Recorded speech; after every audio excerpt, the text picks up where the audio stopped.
Some mornings, grief feels heavier than the nets you pull from the sea. Samuel Torres knew this truth well as he walked the familiar shore, another widowed fisherman searching for hope in a world that had taken everything from him. That morning, something different caught his eye. A massive wooden cross lay half buried in the black sand, weathered by decades of storms. When he brushed away the debris, his fingers found a hidden chamber at its base. Inside was a leather journal and old coins.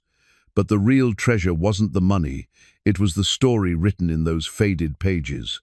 What secret had been waiting in that cross for someone exactly like him to find it? Before we jump back in, tell us where you're tuning in from. And if this story touches you, make sure you're subscribed, because tomorrow I've saved something extra special for you. The village of San Rafael clung to the Pacific coast like a barnacle, weathered by time and tide. Its red-tiled roofs caught the morning light, while narrow cobblestone streets wound between whitewashed houses that had sheltered generations of fishing families. The scent of salt air mixed with the aroma of fresh bread from the panaderia, where Senora Gutierrez had been baking the same recipes her grandmother taught her 60 years ago. Samuel Torres had called this place home for 43 years, yet lately it felt more like a prison of memories. Every corner held echoes of his late wife, Maria the Fountain, where they'd shared their first kiss as teenagers, the church steps, where they'd posed for wedding photos, the harbor, where she'd waved goodbye on that final, fateful morning 3 years ago. His weathered hands gripped the steering wheel of his pickup truck as he drove through the village center, past the closed shops and for sale signs that had multiplied like weeds after the fishing industry began its slow decline. The young people were leaving for the cities, and those who remained struggled to make ends meet. Even the church bells seemed to ring with less conviction these days. Samuel parked outside his small house on Calle del Mar, a modest 2-bedroom structure his grandfather had built in 1952. The blue paint was peeling, and the front garden that Maria had tended with such care now grew wild with native grasses and ice plants. He'd meant to maintain it properly, but somehow the months had slipped by, like waves retreating from shore. "Papa?" Elena's voice called from the kitchen as he entered. At 17, she possessed her mother's dark eyes and determined chin, though lately those eyes held a wariness that broke Samuel's heart. She stood at the stove, scrambling eggs with the practiced efficiency of someone who'd learned to cook by necessity rather than choice. "Buenos dias, mija," Samuel replied, setting the mysterious cross carefully against the wall near the door. The leather journal felt warm in his weathered hands, its pages yellowed with age and salt air. Elena glanced at the cross with mild curiosity. "Another piece of driftwood for your collection?" Samuel had developed a habit of bringing home interesting items the ocean deposited on the shore, pieces of worn glass, unusual shells, fragments of old fishing nets. It was easier than explaining that walking the beach was the only time his mind found any peace. "Something like that," he said, settling into his chair at the small kitchen table. The silence stretched between them, filled with all the conversations they'd stopped having after Maria's death. Elena had retreated into her studies and part-time job at the tourist shop, while Samuel had withdrawn into his work on the fishing boat he could barely afford to maintain. "I made extra eggs," Elena said, sliding a plate across the table. "And coffee." "Gracias." The simple kindness in her gesture reminded him of Maria, who had believed that any problem could be addressed over a good meal and strong coffee. Elena had inherited that nurturing instinct, though she wielded it more carefully now, as if kindness were a limited resource that might run out. They ate in companionable quiet, the only sounds the gentle clink of silverware and the distant cry of seagulls. Through the kitchen window, Samuel could see the harbor where his small fishing boat, the Santa Maria, bobbed among the other weathered vessels. Most of the fleet had been sold off over the years as regulations tightened and fish became scarcer. Only the most stubborn fishermen remained, clinging to a way of life that seemed destined for extinction. The Hernandez family is selling their house, Elena mentioned, not quite meeting his eyes. Moving to Guadalajara, where Carlos found work in a factory. Samuel nodded, unsurprised. The Hernandez family had lived in San Rafael for 4 generations, but tradition couldn't feed 3 children or pay for medicine when old Carlos Sr. fell ill. That makes 5 families this year, Elena continued. Senora Rosa says developers have been asking questions, looking at property records. Rosa Delgado lived next door and served as the village's unofficial coordinator of information. At 72, she possessed an encyclopedic knowledge of every family's business and a protective instinct toward the community that bordered on fierce. If Rosa was worried about developers, there was probably good reason. People need to make their own choices, Samuel said, though the words felt heavy. He understood the temptation to sell. The tourist season brought some income, but it wasn't enough to sustain the community year-round. Young people like Elena needed opportunities that San Rafael simply couldn't provide. Elena finished her eggs and gathered the dishes. "I should get ready for school." "Elena," Samuel called as she reached the kitchen doorway. She paused, half-turned toward him. "Your mother would be proud of you. The way you've handled everything, taken care of things. I know I haven't said it enough, but, Papa, don't." Elena's voice carried a warning that made Samuel close his mouth. She'd built walls around her grief, and he wasn't sure how to scale them without causing them both more pain.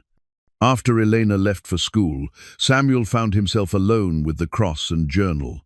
The house felt too quiet, filled with the ghost of conversations and laughter that would never return. He'd grown accustomed to the solitude, but this morning it pressed against him like a physical weight. He opened the journal carefully, mindful of its age. The leather cover was worn smooth by countless hands, and the binding showed the kind of careful repair work done by someone who valued books.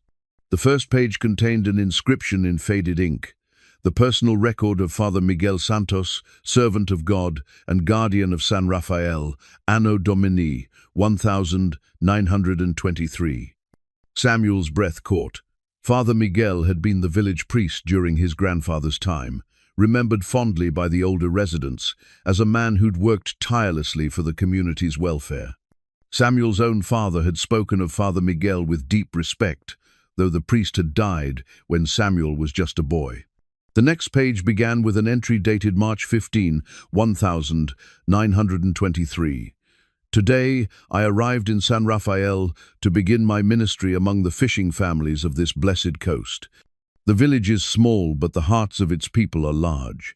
I am particularly struck by the stories they tell of the Torres family, whose ancestors have served as guardians of this shore for generations." Samuel's hands trembled slightly as he read his family name. He'd known the Torres clan had deep roots in San Rafael, but he'd never heard anyone describe them as guardians.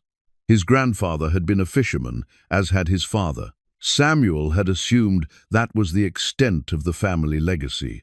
The journal entries continued, chronicling Father Miguel's daily life in the village, conducting masses, performing marriages, comforting the bereaved. But woven throughout were references to the Torres family and their connection to something called the Lighthouse Covenant. Father Miguel wrote about meetings with Samuel's great-great-grandfather, Tomas Torres, describing him as the keeper of the light and protector of souls lost at sea. Samuel had never heard of any lighthouse in San Rafael. The coast was treacherous, with sharp rocks and unpredictable currents, but ships navigated by the distant beacon at Cabo San Lucas, 30 miles south. Yet, Father Miguel's entries spoke repeatedly of Tomas, maintaining the sacred light and fulfilling the ancient obligation. A knock at the door interrupted his reading. Rosa Delgado stood on the front step, her silver hair pulled back in its customary bun and her dark eyes bright with curiosity. "Buenos dias, Samuel. I saw you bringing something unusual from the beach this morning." Rosa's gaze shifted to the cross leaning against the wall. "That's quite a find." "Buenos dias, Rosa. Please, come in." Samuel gestured toward the kitchen table. "Coffee?" "Always." Rosa settled into Elena's chair with the ease of someone who'd been a welcome guest for decades. That cross has an interesting history, you know. Samuel paused in the act of pouring coffee. You recognize it? My grandmother used to tell stories about a cross like that, said it was part of the old lighthouse that used to stand on Punta del Faro. Rosa accepted the coffee with a grateful nod. Course, that was before my time. The lighthouse was destroyed in the Great Storm of 1847, along with the keeper and his family. The keeper's name, Samuel said slowly. Do you remember it? Torres, I think. Tomas Torres, if memory serves. Rosa's eyes sharpened as she studied Samuel's face. Why? You look like you've seen a ghost. Samuel showed her the journal, explaining how he'd found it hidden in the cross. Rosa listened with growing amazement as he read Father Miguel's entries about the lighthouse and the Torres family's role as guardians. Dios mío, Rosa whispered when he finished. All these years, and none of us knew. Your family's history goes much deeper than anyone realized. But what does it mean? Samuel asked. What was this lighthouse covenant Father Miguel writes about? Rosa stood and walked to the window overlooking the harbor. My grandmother used to say the Torres family were chosen to protect the coast, to guide lost souls to safety. I always thought it was just folklore, stories old people tell to make sense of tragedy. She turned back to Samuel. But maybe there's more truth in those old stories than we realized. Maybe your family really was meant to be guardians of this place. Samuel felt a strange stirring in his chest, something he hadn't experienced since Maria's death, a sense of purpose, of connection to something larger than his own grief. The journal seemed to pulse with possibility in his hands. There's more to read, he said. Father Miguel mentions other artifacts, other pieces of the story. Then we'd better find them, Rosa replied with determination, before the developers arrive and turn our history into condominiums. The afternoon sun slanted through the kitchen window, illuminating the journal's pages like a spotlight on forgotten truth. Samuel realized he was no longer alone in his search for meaning. The village's past was calling to him, offering a path forward through the wilderness of grief. And for the first time in 3 years, Samuel Torres felt ready to answer. That evening, Samuel sat at his kitchen table with Father Miguel's journal spread before him, a cup of coffee growing cold at his elbow. Elena had returned from school and retreated to her room to study, the soft murmur of her textbooks and pencil scratching against paper providing a comforting backdrop to his reading. The journal entries grew more detailed as Father Miguel settled into his role as the village priest. His careful handwriting described baptisms, weddings and funerals, but increasingly focused on his conversations with Tomas Torres about the lighthouse and what the priest called the sacred duty. Samuel turned to an entry dated September 12, 1925. Tomas showed me the family tree today, a hand-drawn record that his grandfather began, and each generation has continued. The lineage is clear and unbroken. The Torres family has maintained the lighthouse for over 200 years, since the Spanish colonial period. What strikes me most is not just the longevity of their service, but the careful way each keeper has documented the lives saved, the ships guided to safety in treacherous storms. Samuel's breath caught as he turned the page and found himself staring at an intricate map drawn in faded brown ink. The coastline was rendered in precise detail, with the lighthouse positioned on what the map labeled as Punta del Faro Lighthouse Point. But what captured his attention was the family tree drawn in the margin, a careful genealogy that traced the Torres lineage from the first Spanish settlers to Tomas himself.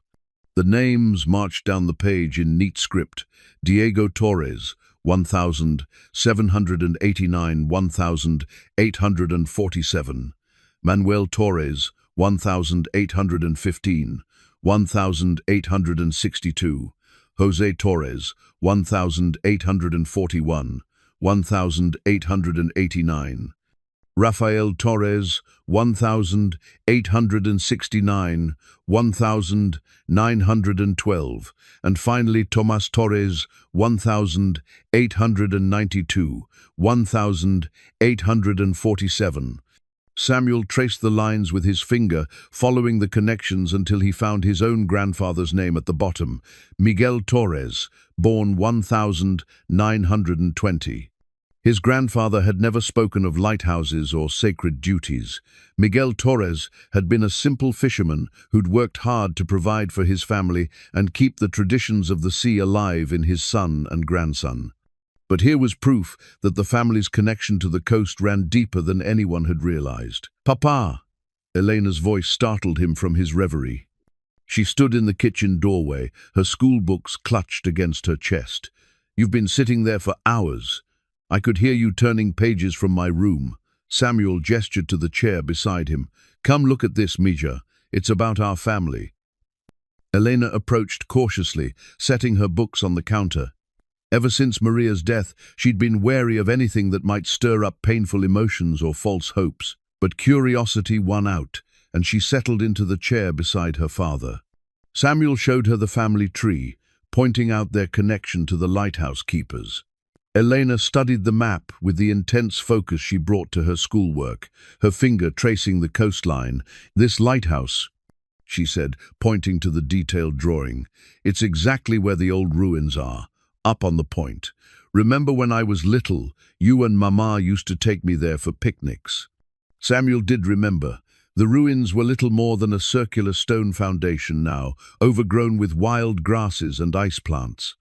Local children used the area as a playground, and teenagers sometimes gathered there in the evenings. Samuel had always assumed it was the remains of an old house or watchtower. "The date here," Elena continued, studying the family tree. "It shows Tomas dying in 1847, the same year as Diego Torres." "But Diego was much older. Why would they both die in the same year?" Samuel turned through several pages until he found Father Miguel's account of the great storm. The priest's handwriting grew more urgent as he described the events of November 15, 1847. The storm came without warning, a tempest unlike anything the old fisherman could remember. Tomas had taken his grandfather Diego to the lighthouse that night, as was their custom during dangerous weather. 3 ships were caught in the waters off the point, their crews fighting for their lives against waves that rose like moving mountains. Tomas kept the light burning throughout the night, guiding 2 of the ships to safety in the harbor, but the 3rd vessel, the merchant ship Santa Elena, was driven onto the rocks despite his efforts.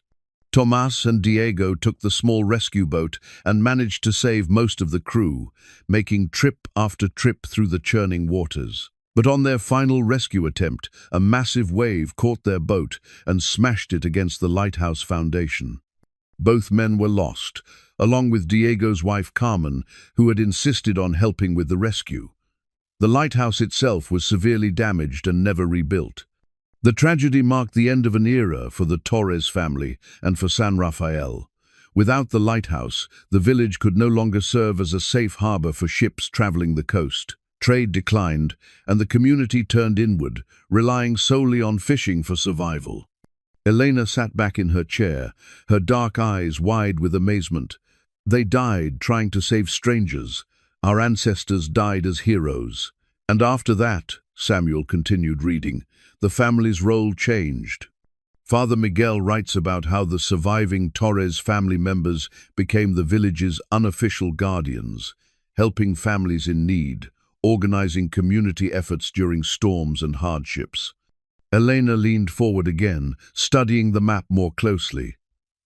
"Papa, look at this notation here, near the lighthouse." She pointed to small symbols scattered around the coastline. "These look like markers for something, and there's writing it's too faded to read clearly." Samuel squinted at the faded ink.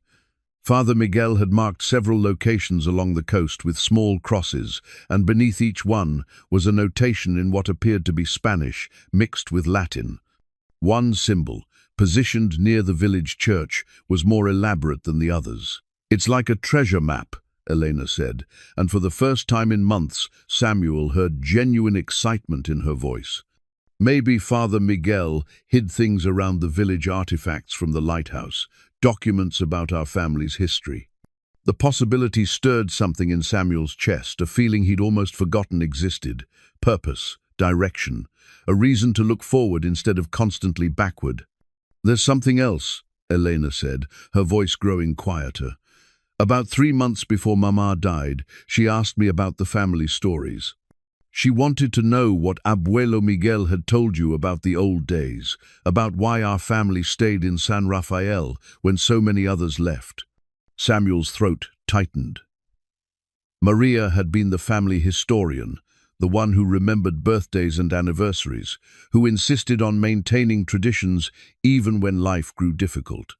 In the chaos of grief that followed her death, he'd forgotten about her interest in their family's past. "She said she'd found something at the church," Elena continued, "some old records that mentioned the Torres name, but she died before she could tell me what she'd discovered." The mention of Maria's death usually sent both of them retreating into separate silences, but tonight felt different. The journal and map created a bridge between past and present, giving them something to focus on besides their loss. "We should look for the places marked on this map," Samuel said, surprised by the conviction in his own voice. "If Father Miguel hid artifacts or documents, they might still be there." Elena nodded eagerly. "And we should talk to Don Carlos. He's lived in the village longer than anyone. He might remember stories about the lighthouse or know where Father Miguel used to go." Don Carlos Mendoza was 87 years old and sharp as the day he'd retired from his fishing boat 15 years earlier. He lived in a small house near the church and spent his afternoons playing dominoes with the other retired fishermen under the shade of the plaza's ancient trees. "Tomorrow is Saturday," Elena said. "We could start then." Samuel felt a familiar pang of guilt at Elena's enthusiasm. How many times had he disappointed her over the past 3 years, withdrawn into his grief when she needed him to be present? But this felt different, not like the false optimism well-meaning friends had urged him to embrace, but like something real and substantial. "Elena," he said carefully, "this might not lead anywhere. These could just be stories, legends that grew larger over time." "I know," she replied. "But even if they're just stories, they're our stories, and right now, that's more than we had yesterday." Outside, the wind picked up, rattling the windows and carrying the salt scent of the ocean. Samuel could hear the waves crashing against the rocks below the village, the eternal rhythm that had provided the soundtrack to his entire life. But tonight, instead of reminding him of loss and danger, the sound seemed to whisper of mysteries waiting to be discovered. He closed the journal carefully and looked at his daughter, really looked at her for the first time in months. Elena had her mother's determined chin and her grandmother's practical hands, but there was something new in her expression tonight. Hope, perhaps, or simply the relief of having something meaningful to do together. "We'll start tomorrow," Samuel said. "But first, we need to make copies of this map. If something happens to the journal—" "Nothing will happen to it," Elena interrupted. "We'll be careful, but you're right, we should document everything." As they prepared for bed, Samuel felt a strange lightness in his chest. The weight of grief remained, but it no longer seemed to be the only thing defining his existence.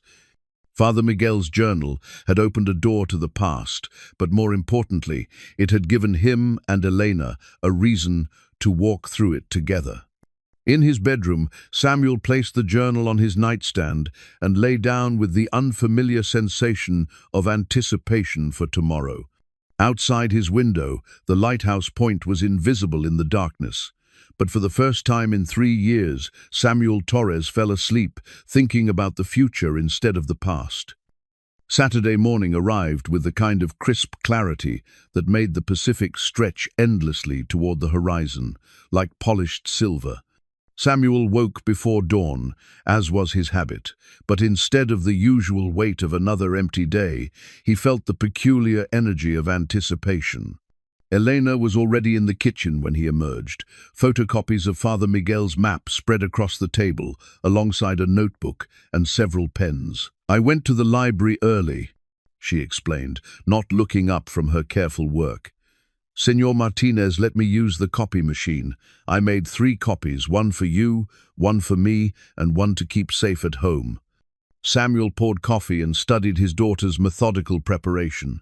She'd inherited Maria's talent for organization, the ability to transform enthusiasm into practical action. Each copy of the map was clearly labeled, and she'd already begun a list of the locations they needed to investigate. "The church is closest," Elena said, pointing to the elaborate symbol Father Miguel had drawn near the plaza. "But I think we should start with the lighthouse ruins, get a sense of the landscape first." They drove the winding coastal road to Punta del Faro in Samuel's pickup truck, the morning sun warming the cab as they climbed toward the rocky point. The lighthouse ruins sat on a natural promontory that commanded a sweeping view of the coastline, from the village harbor to the south to the wild, uninhabited beaches that stretched north toward Baja California. Samuel parked where the old road ended, now little more than a footpath through the coastal scrub. As they walked toward the ruins, Elena consulted the photocopied map, comparing Father Miguel's detailed drawings to the actual terrain. "Look at this," she said, stopping near what remained of the lighthouse foundation. The circular stone base was larger than Samuel had remembered, nearly 30 feet across and constructed from carefully fitted blocks that had weathered 2 centuries of storms. "The map shows some kind of structure here, separate from the main lighthouse." Elena pointed to a small square drawn adjacent to the circular foundation. Following her guidance, Samuel searched the area until he found what appeared to be the remnants of a smaller building, its outline barely visible under decades of accumulated soil and vegetation. "Probably the lighthouse keeper's quarters," Samuel suggested, kneeling to brush away some of the debris. His fingers encountered something hard and smooth, not stone, but metal. "Elena, bring the flashlight from the truck." When she returned, they worked together to clear away enough soil to reveal a brass compass, its surface green with age but still intact. The compass was larger than modern versions, clearly built for maritime use, and engraved with symbols that matched those on Father Miguel's map. "It's beautiful," Elena whispered, holding the compass up to catch the morning light. The needle moved sluggishly, but still sought magnetic north with determined precision. But why would a compass be buried here? Samuel examined the device more closely. Unlike any compass he'd seen, this one had additional markings around the rim, not just the standard directional points, but symbols that resembled those carved into the cross they'd found on the beach. More intriguingly, when Elena held it level, the needle didn't point toward magnetic north but swung consistently toward a point further south along the coast. "It's not working properly," Elena observed. "Unless..." She consulted the map again, then held the compass at arm's length, sighting along the needle's direction. "Papa, it's pointing toward the village church." They spent the next hour exploring the lighthouse ruins more thoroughly, guided by Father Miguel's detailed sketches. The priest had documented the site with the precision of an archaeologist, noting architectural details and marking locations where specific artifacts might be found.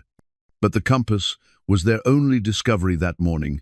Either the other items had been moved over the decades, or Father Miguel's hiding places had been disturbed by weather and time. On the drive back to the village, Elena studied the compass while Samuel navigated the narrow coastal road. "This belonged to our ancestor," she said with quiet certainty. "Tomas must have used it to navigate during rescues, to find his way back to the lighthouse in storms. But why would Father Miguel bury it?" Samuel asked. "And why make a map showing its location?" "Maybe he was preserving things for the future," Elena suggested, "waiting for the right time or the right person to find them." They stopped at Don Carlos's house, a neat adobe structure painted cheerful yellow with blue shutters. The old fisherman was tending his garden, coaxing tomatoes and peppers from the rocky soil with the patience of someone who understood that good things grew slowly. Buenos dias, Don Carlos, Samuel called from the garden gate. Do you have a few minutes to talk? Always time for neighbors, Don Carlos replied, straightening slowly and brushing soil from his hands. Come, sit in the shade. Elena, you've grown taller again. Soon you'll be looking down at all of us old men. They settled at a wooden table under a grape arbor, the dappled sunlight creating patterns on the worn surface. Don Carlos listened with growing amazement as Samuel and Elena described their discoveries, occasionally asking questions or nodding in recognition. The compass of Tomas Torres, he said when Elena showed him the brass instrument. My grandfather spoke of such a thing, said Tomas could find any ship in any storm, that his compass was blessed by the saints themselves. Do you remember other stories, Elena asked, about the lighthouse or our family's role in the village? Don Carlos was quiet for a long moment, his weathered hands folded on the table. When he spoke, his voice carried the weight of memory. Your great-great-grandfather was more than a lighthouse keeper, children. He was what we might call a guardian of souls. Ships weren't the only things he guided to safety. The old man's eyes grew distant. My grandfather told me that during the cholera outbreak of 1834, when people were dying faster than they could be buried, Tomas Torres organized the quarantine that saved the village. When the drought of 1839 threatened to drive everyone away, he led the effort to dig new wells. And during the revolution, when bandits raided the coastal settlements, somehow San Rafael was always spared. How? Samuel asked. Tomas had connections, Don Carlos replied. Ship's captains, merchants, government officials, men whose lives he'd saved over the years. They owed him favors, and he used those debts to protect the village. But more than that, he had wisdom. He understood that a community survives by taking care of its own. Elena consulted her map again. Father Miguel marked several locations around the village. Do you know anything about places where he might have hidden artifacts or documents? Don Carlos studied the photocopied map, his finger tracing the familiar coastline. This symbol here, near the old church, I remember Father Miguel spending many hours in the bell tower during his final years. Said he was organizing the parish records, but he was secretive about it. And this mark, near the harbor, that's where the Santos family used to live, before they moved to Guadalajara. The Santos family? Samuel asked. Father Miguel's nephew and his wife. They took care of the priest in his old age, but after he died, they sold the house and left. It's been empty for 20 years now. Don Carlos handed the map back to Elena. If you're serious about this treasure hunt, that house would be worth investigating. They spent another hour with Don Carlos, listening to stories about the village's past and the various families who'd shaped its character over the generations. The old fisherman possessed an encyclopedic knowledge of local history, and his tales painted a picture of San Rafael as a community that had survived by adapting to change while maintaining its essential character. As they prepared to leave, Don Carlos took Samuel aside. Your daughter has your wife's spirit, he said quietly. Maria would be proud to see Elena taking such interest in the family history. But be careful, Samuel. Not all treasures are meant to be found, and not all secrets should be disturbed. Walking home through the village streets, Elena practically vibrated with excitement. She'd filled several pages in her notebook with information from Don Carlos, and she consulted the mysterious compass frequently, watching as its needle continued to point toward the church, regardless of their position. Tomorrow, we'll check the church and the Santos house, she announced as they reached their front door. And we should make a list of other people who might know stories about Father Miguel or the lighthouse. Samuel felt a familiar tug of caution.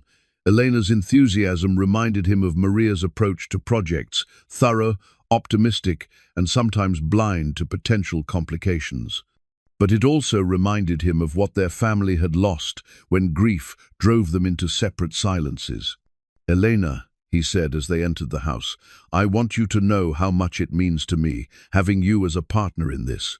Your mother always said the best adventures were the ones we shared. Elena smiled, the first genuine, unguarded smile Samuel had seen from her in months.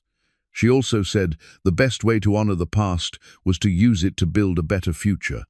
That evening, as Samuel prepared for bed, he found himself thinking about Don Carlos's warning. The old fisherman had lived through enough changes to understand that some discoveries carried unexpected consequences.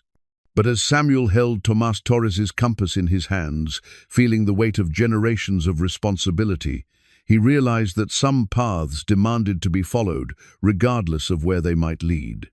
Outside his window, the lights of San Rafael twinkled like earthbound stars, and for the first time in 3 years, Samuel Torres felt like he was home.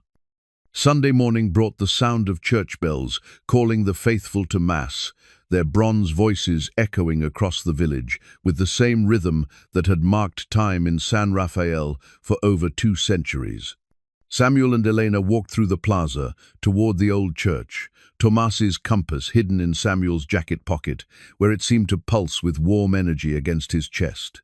The church of San Rafael Arcangel dominated the village center, its baroque facade weathered but still magnificent in the morning sunlight. Father Joaquin, the current priest, greeted parishioners at the entrance with the gentle smile that had made him beloved during his 15 years of service to the community. "Samuel, Elena," he said warmly, "good to see you both. It's been too long." Samuel felt the familiar flush of shame that accompanied any reminder of his absence from the church since Maria's death. Faith had been one of the casualties of his grief, abandoned along with so many other connections that had once given his life meaning. "We're here on a different mission today, Father," Elena explained diplomatically. "We've been researching our family history and wondered if we might look at some of the older church records." Father Joaquin's eyebrows rose with interest. "Of course, the parish records go back to the founding of the village. What specifically are you looking for?" Samuel showed him Father Miguel's journal, explaining their discoveries about the lighthouse and the Torres family's role as guardians of the coast. Father Joaquin examined the journal with the reverence of someone who understood the value of historical documents. "Father Miguel was legendary among the clergy," he said. "His dedication to this community was extraordinary, and his records were meticulous. Come, let me show you the archive room." He led them through the church sanctuary, past the hand-carved wooden saints and the altar where Samuel and Maria had exchanged vows 20 years earlier. The archive room was located behind the sacristy, a small chamber lined with wooden cabinets and filing boxes that contained centuries of baptismal records, marriage certificates, and correspondence. Father Miguel's personal papers are in this section. Father Joaquin explained, indicating a cabinet near the window. "I've been meaning to organize them properly, but there's so much material. Please, take your time." Left alone in the archive room, Samuel and Elena began their systematic search. The compass continued its mysterious behavior, its needle swinging consistently toward the eastern wall of the chamber, regardless of their position. Elena noticed this first, and began examining the wall more closely, while Samuel sorted through boxes of correspondence. "Papa," she whispered urgently, "there's something behind this cabinet." The wooden filing cabinet stood slightly away from the wall, as if it had been moved at some point and not quite pushed back into position. When they shifted it carefully aside, they found a loose stone in the wall that had been carved with the same symbol that appeared on Father Miguel's map. Samuel worked the stone free with his pocket knife, revealing a small cavity that contained a wrapped bundle. Inside the oiled cloth was a bronze bell, tarnished with age but still bearing traces of its original luster. Engraved around its rim in Latin were the words Sanctus Elmo, Protector Navigantium, Saint Elmo, Protector of Sailors. "It's a storm warning bell," Samuel said, recognizing the design from his grandfather's stories about the old fishing fleet. Lighthouse keepers used bells like this to signal ships during fog or storms when the light couldn't be seen. Elena cradled the bell in her hands, and when she tilted it gently, it produced a clear, sweet tone that seemed to resonate through their bones. The sound was hauntingly beautiful, carrying a quality that made the hair on Samuel's arms stand up. "Listen," Elena said, holding the bell toward the window. The tone seemed to carry beyond the church walls, floating over the village and out toward the harbor.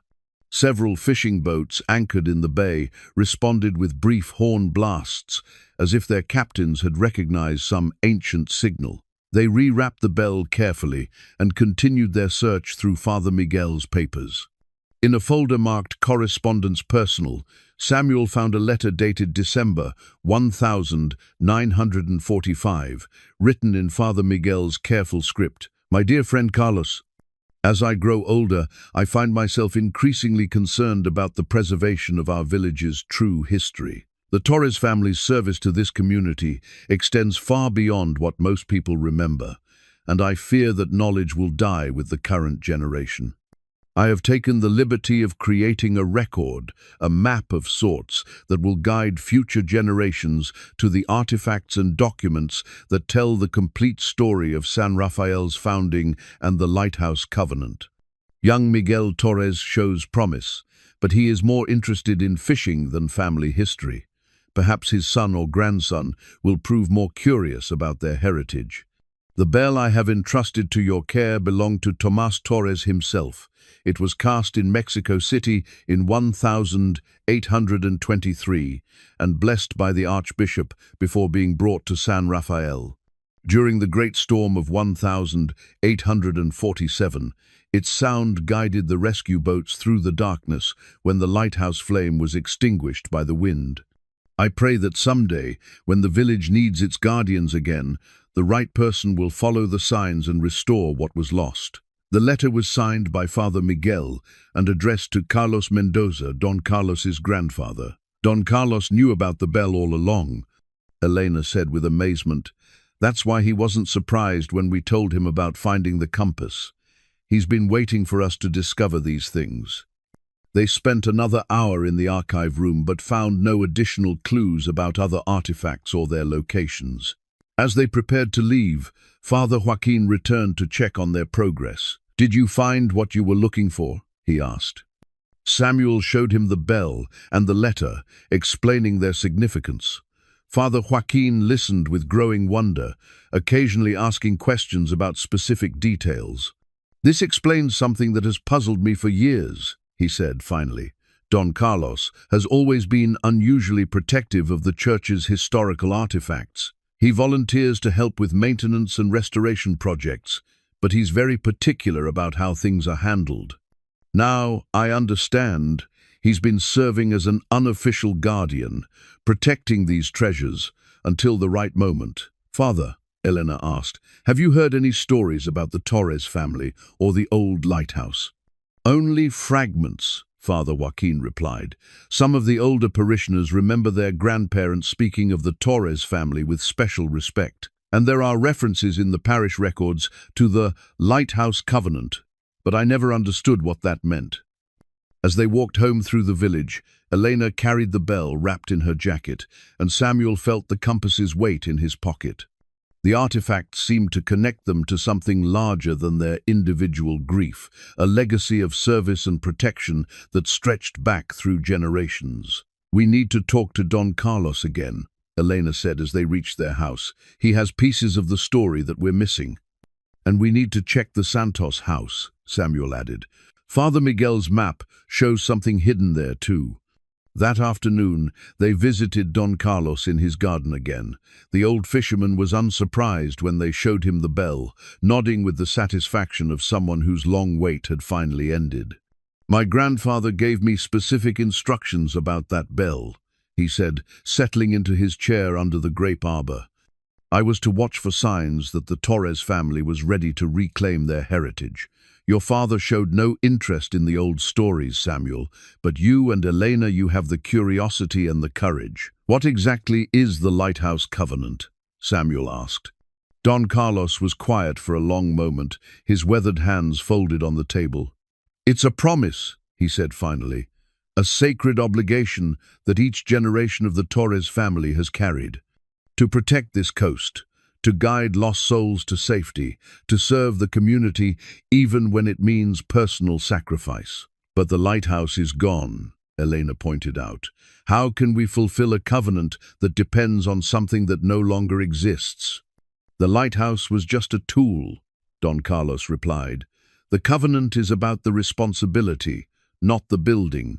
Your great-great-grandfather saved lives with his beacon, but he also saved the village in other ways, organizing relief efforts, mediating disputes, using his connections to protect people from outside threats. The old fisherman stood and walked to a wooden chest near his kitchen door. From it, he withdrew a leather folder tied with a faded ribbon. These are copies of documents my grandfather preserved, he said, returning to the table. Deeds, letters, official records that tell the complete story of the Torres family's role in San Rafael's founding. The documents painted a picture of a family that had served as more than lighthouse keepers. They had been community leaders, mediators, and protectors for over 2 centuries. Land grants showed that the Torres family had once owned significant portions of the coastline, property that had been gradually sold or donated to support community projects. This is why your family stayed in San Rafael when others left, Don Carlos explained. This is your ancestral responsibility. Elena studied a document that appeared to be a Spanish colonial land grant. But Papa, this shows that our family still owns part of the coastline, including the lighthouse point and the beaches to the north. Samuel examined the deed more closely. The legal language was archaic, but the boundaries were clear. According to the document, the Torres family retained ownership of nearly a mile of coastline, property that would be worth a fortune to developers. I don't understand, Samuel said. If we own this land, why hasn't anyone told us? Why are we struggling to make ends meet when we're sitting on valuable property? Don Carlos smiled sadly. Because the covenant includes a restriction. The land can never be sold for personal profit. It must be held in trust for the community, used only for purposes that serve the greater good. Elena looked up from the documents with tears in her eyes. Mama knew about this, didn't she? That's what she was researching before she died. Your mother discovered some of these records in the church archive, Don Carlos confirmed. She came to me asking questions about the family's history.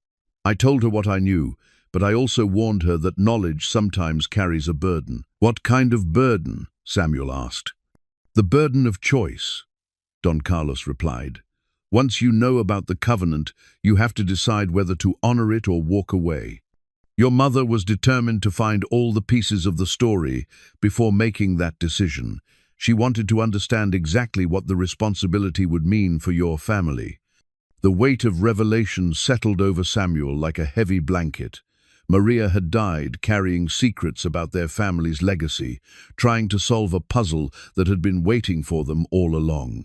Her final research trip, the one that had ended in the storm that claimed her life, had been motivated by this mystery. She was trying to protect us, Samuel said quietly. She wanted to have all the answers before telling us about the covenant. Elena reached across the table and took her father's hand. But now we have the answers, and we have each other to help carry the responsibility. As the sun set over San Rafael, painting the sky in shades of orange and gold, Samuel felt the pieces of his broken world beginning to realign. The Lighthouse Covenant wasn't just about the past, it was about the future, about choosing between personal comfort and community service. And for the first time since Maria's death, Samuel Torres felt ready to choose.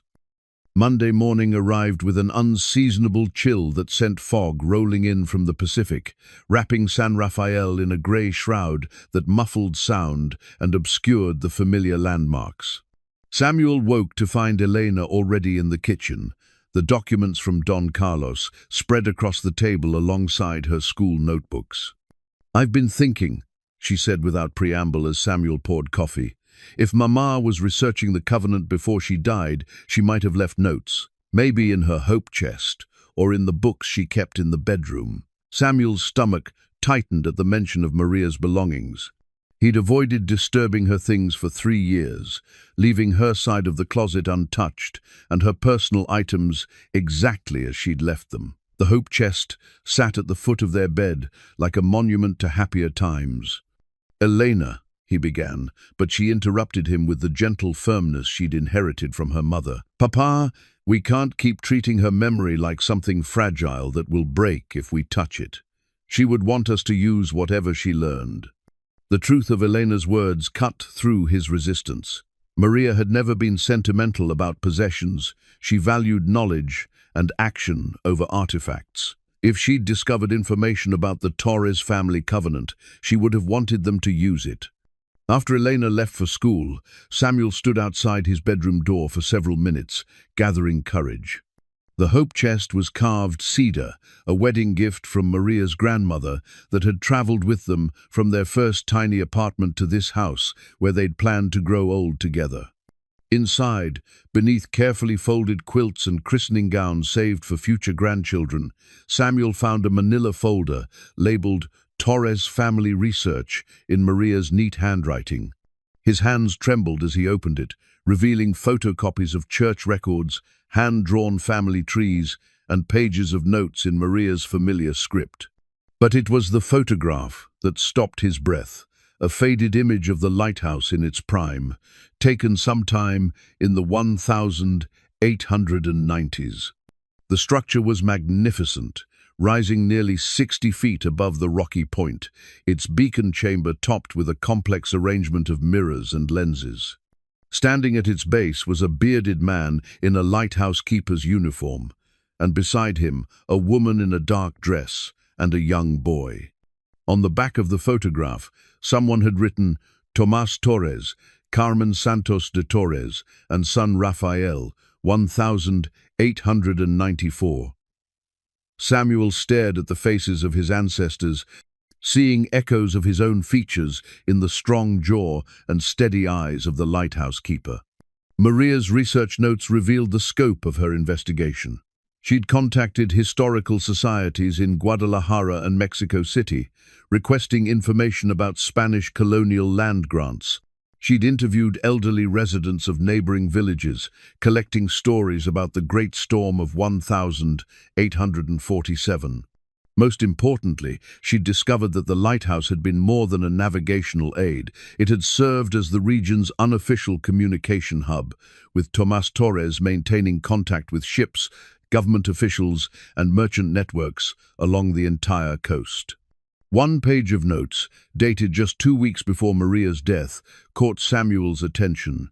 "Visited Señora Esperanza Santos in La Paz. She claims to have a silver medallion that belonged to her great-grandfather, Miguel Santos, the same Miguel mentioned in Father Miguel's journal as being rescued by Tomás Torres.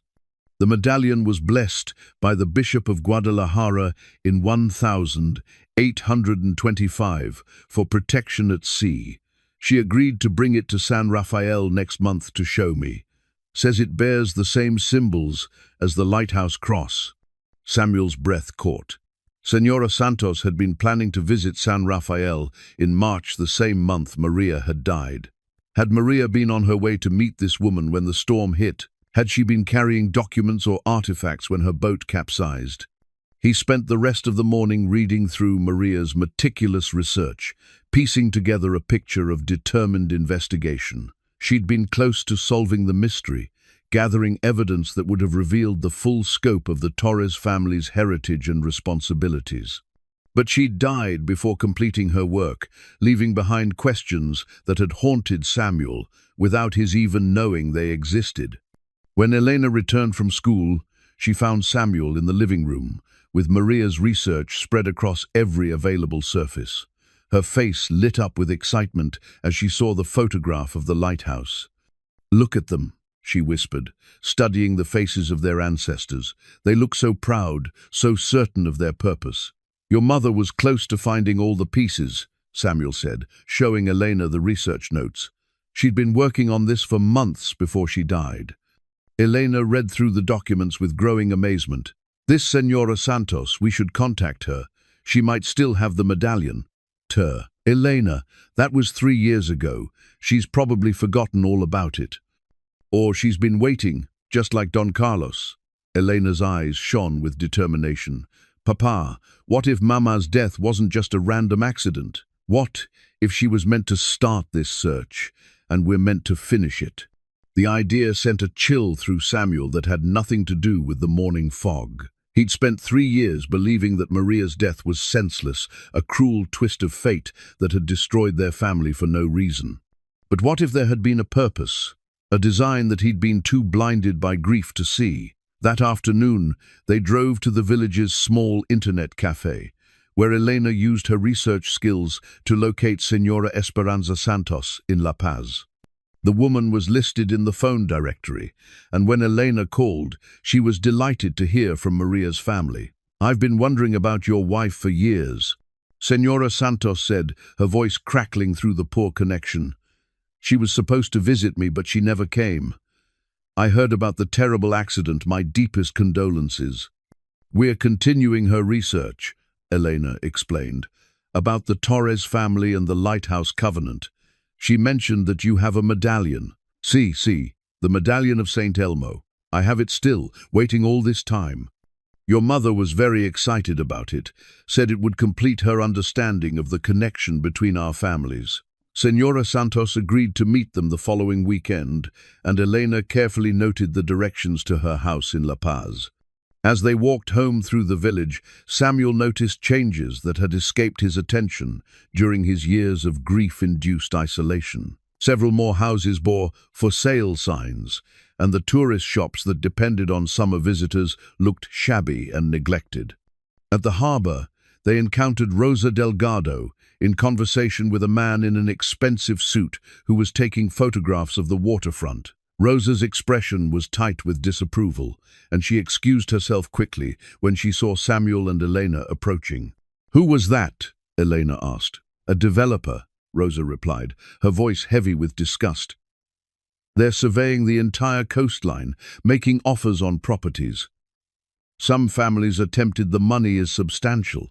Samuel felt a chill that had nothing to do with the evening breeze. "What kind of offers?" "Enough to retire comfortably anywhere in Mexico," Rosa said, "but they want to build luxury resorts, golf courses, private marinas.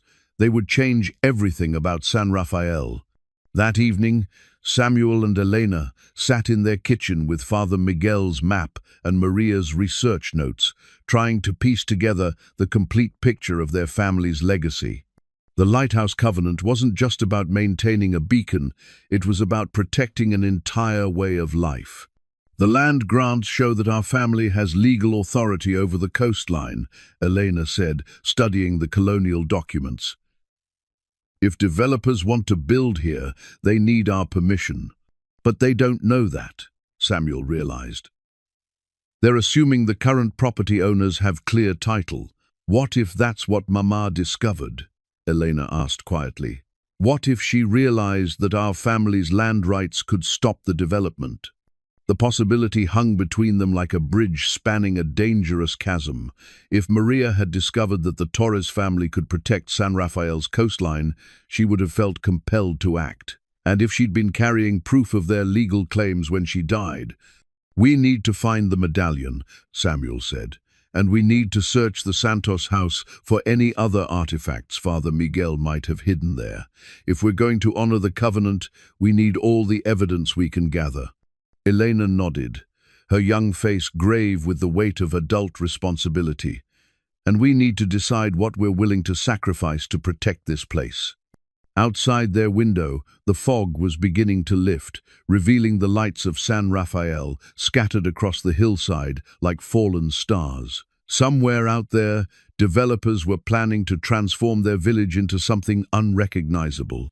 But the Torres family had been protecting this coast for over 2 centuries, and Samuel was beginning to understand that their watch was far from over. As he prepared for bed, Samuel held the lighthouse photograph in his hands, studying the confident faces of his ancestors.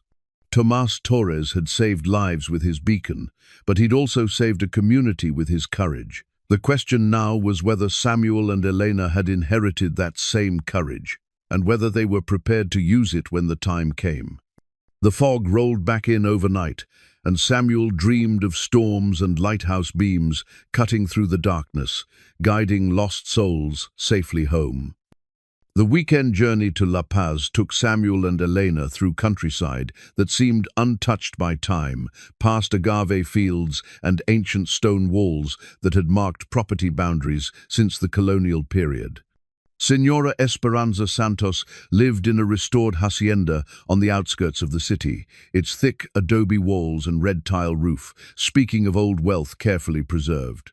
She greeted them at her garden gate, a woman in her 80s whose sharp eyes and graceful movements suggested a mind still quick and engaged with the world. Her silver hair was pulled back in an elegant chignon, and she wore a simple black dress that somehow managed to convey both dignity and warmth. "You have your mother's eyes," she told Elena, embracing her with the familiarity of family. "And you," she said to Samuel, "have the bearing of the lighthouse keepers. I can see Tomas Torres in your shoulders, the way you carry responsibility." She led them through a courtyard filled with flowering vines and singing birds to a sitting room lined with books and family photographs. On a side table sat a wooden box lined with faded velvet, and from it, Señora Santos withdrew a silver medallion suspended on a heavy chain. The medallion was breathtaking, larger than Samuel had expected, perhaps 3 inches across, bearing the image of Saint Elmo, surrounded by symbols of protection and navigation. Around the edge, inscribed in Latin, were the words Sanctus Elmo Protector Navigantium, the same inscription they'd found on Tomas's bell. This was blessed by Bishop Morelos himself in 1825. Señora Santos explained, placing the medallion carefully in Elena's hands. "My great-grandfather Miguel Santos wore it the night Tomas Torres saved his life."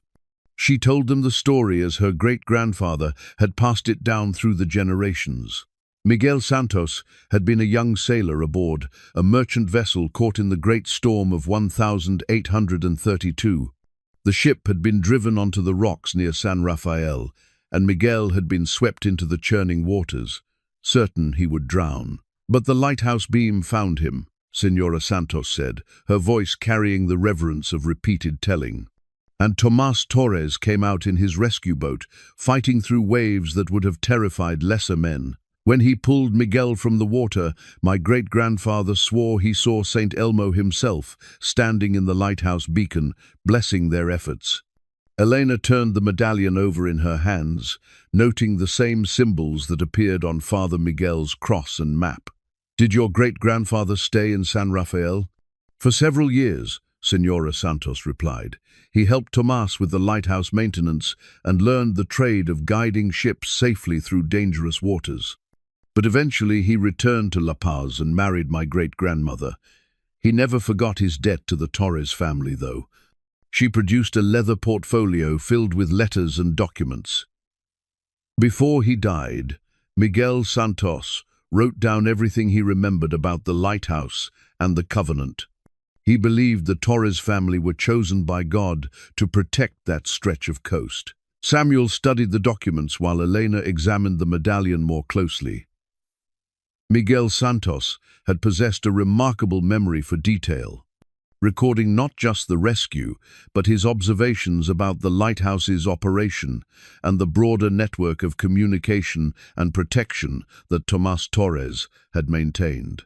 One letter, dated 1870, caught Samuel's attention. "The lighthouse of San Rafael serves purposes beyond navigation. Tomas Torres maintains correspondence with ships' captains, government officials, and merchants throughout the region. He has created a system of mutual aid and protection that extends far beyond his own village.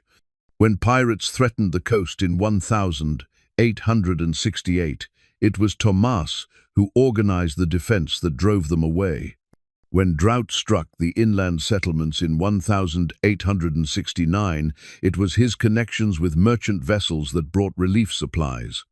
Your great-grandfather understood something important, Samuel said to Senora Santos. The lighthouse wasn't just about saving individual ships, it was about protecting entire communities. Exactly, she replied. And that's why I've preserved these documents all these years. I believe that someday the Torres family would need this evidence to reclaim their heritage. Elena held the medallion up to catch the afternoon light streaming through the windows. The silver surface seemed to glow with its own inner radiance, and the symbols around St. Elmo's image appeared to shift and dance in the changing illumination.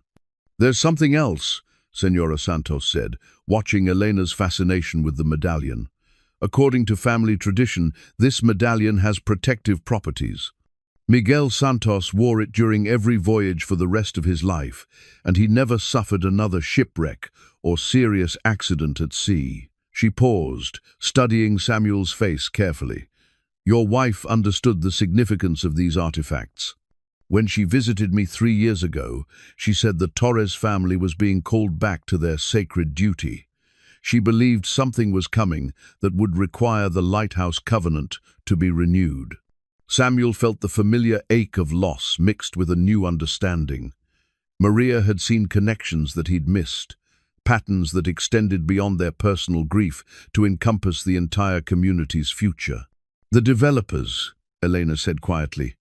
Mama knew they were coming before anyone else realized the threat.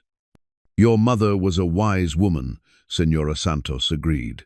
She understood that some battles require preparation, that the right weapons must be gathered before the enemy appears.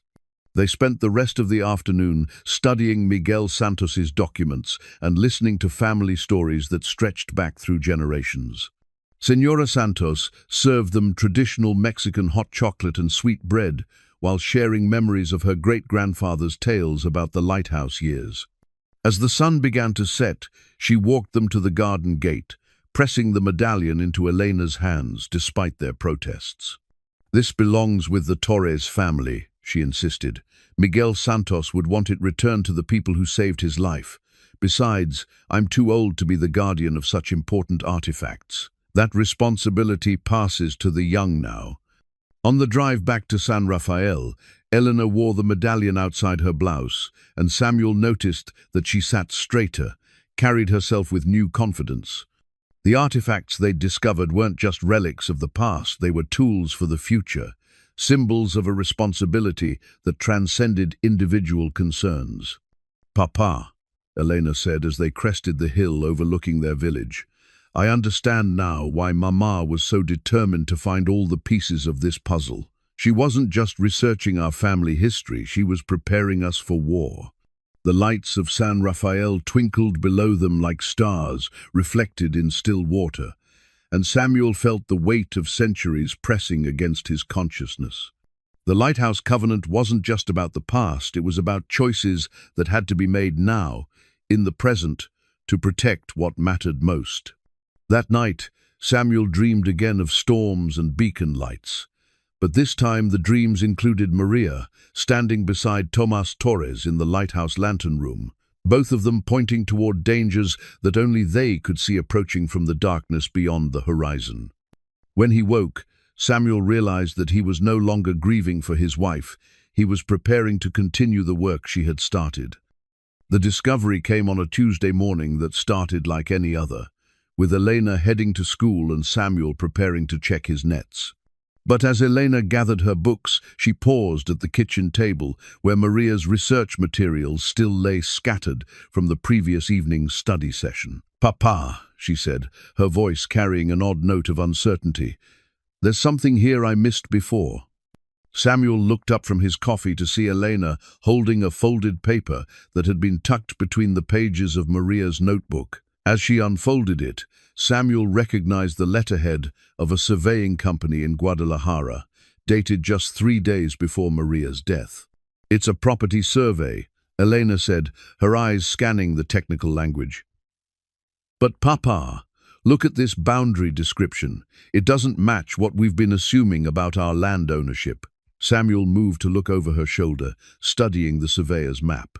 The document showed the coastline from San Rafael north to the abandoned fishing village of Puerto Escondido, with property lines clearly marked and legal descriptions that made his stomach clench with recognition. This shows the Delgado family owning the fishing pier and most of the harbor, Elena said slowly. But according to the colonial land grants we found, that area should belong to the Torres family. Samuel sat down heavily in his chair. The Delgado family had built the main fishing pier in the 1950s, providing the infrastructure that had allowed San Rafael's fishing industry to modernize. Rosa Delgado's late husband had been credited as a community hero for that investment, and his widow had been respected as one of the village's most important citizens. "Keep reading," Samuel said, though he dreaded what Elena might find. The surveyor's report was thorough and damning. It showed that the Delgado Pier had been constructed on Torres family land without proper legal transfer of ownership. More troubling still, the report indicated that several other properties in the village had been built on land that legally belonged to the Torres family, including portions of the church grounds and the main plaza. "But how is this possible?" Elena asked. "Why wouldn't anyone have noticed these boundary disputes?" Samuel found the answer in the final paragraph of the surveyor's report. This survey was commissioned by Maria Elena Torres at the request of Coastal Development Solutions, who are conducting due diligence for a potential land acquisition. Mrs. Torres indicated that recent research into colonial land grants had revealed discrepancies in current property ownership that needed to be resolved before any development could proceed. The words hit Samuel like a physical blow. Maria hadn't just been researching their family history, she'd been working with the developers. She'd commissioned this survey, provided them with information about the colonial land grants, helped them understand the true legal ownership of the coastline. "I don't understand," Elena whispered. "Why would Mama help the developers?" Samuel stared at the document, his mind racing through the implications. If the developers knew about the Torres family's legal claims to the coastline, why were they still trying to buy properties from current residents? Unless, the realization struck him with sickening clarity, the developers weren't planning to build on legally purchased land. They were planning to use the Torres family's legitimate claims to invalidate current ownership and seize the properties through legal action. Maria had unknowingly provided them with the weapon they needed to destroy the community she'd been trying to protect. "She didn't know," Samuel said, his voice barely audible. "She thought she was protecting the village by establishing our legal rights. She didn't realize she was giving the developers exactly what they needed to steal everything." Elena sank into her chair, the surveyor's report trembling in her hands. "But if the developers have this information, why haven't they used it already?" Samuel found the answer in Maria's own handwriting, scrawled in the margin of the surveyor's report. "Do not release to client until family consulted. Need to understand full implications." "She figured it out," he said, showing Elena the notation. "Before she died, your mother realized what she'd done. She was trying to stop the survey from being delivered to the developers." The pieces fell into place with horrible clarity. Maria's final boat trip hadn't been a routine fishing expedition. It had been a desperate attempt to retrieve something from the water. The survey documents, she must have thrown them overboard rather than let them reach the developers, choosing to die protecting the village rather than live knowing she'd betrayed it. Elena was crying now, tears of grief mixed with pride and confusion. "She saved us, but she died thinking she'd failed." "No," Samuel said firmly, taking his daughter's hands in his. "She died knowing she'd prevented a disaster. The developers don't have this information, we do, and now we can use it to protect the village instead of destroying it." They spent the rest of the morning studying the surveyor's report and cross-referencing it with the colonial land grants. The legal situation was complex but clear. The Torres family held legitimate title to approximately 60% of San Rafael's developed land, including the waterfront, the main plaza, and several residential areas. "We could evict half the village," Elena said with horror. We could legally throw people out of homes their families have occupied for generations. Or we could do something else, Samuel replied, thinking of Don Carlos and his talk about the covenant's true meaning. We could use these rights to protect people instead of displacing them. The sound of a car door slamming drew their attention to the front window. Rosa Delgado was walking toward their house with purposeful strides, her face set in lines of determination that Samuel had rarely seen. Behind her, a black sedan waited with its engine running. "Samuel," Rosa called through the front door. "We need to talk. It's about the developers." When Samuel opened the door, Rosa brushed past him into the kitchen, her eyes immediately focusing on the surveyor's report spread across the table.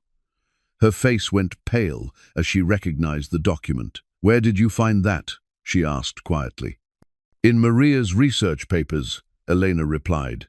"Rosa, did you know about this? About the land ownership issues?" Rosa sat down heavily in one of the kitchen chairs, suddenly looking every one of her 72 years. "I've known for months," she admitted. "The developers approached me first, before they started making offers to other families.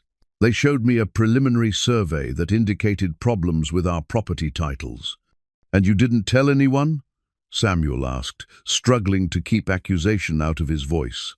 "They threatened legal action if I discussed their findings with other residents," Rosa said. "They claimed they were being generous by offering to purchase properties rather than simply seizing them through the courts." Elena leaned forward. "But that's not what they really want, is it? They want to use our family's land rights to clear the entire coastline." Rosa nodded miserably. "They've been waiting for the right moment to reveal what they know. Once they have contracts signed with enough families, they'll claim that all the sales are invalid due to the underlying title issues. Then they'll offer pennies on the dollar for properties they could simply take." "How many families have signed?" Samuel asked. 12, so far, including the Hernandez family, the Morales family, and the Castillos. Rosa looked up at Samuel with desperate eyes.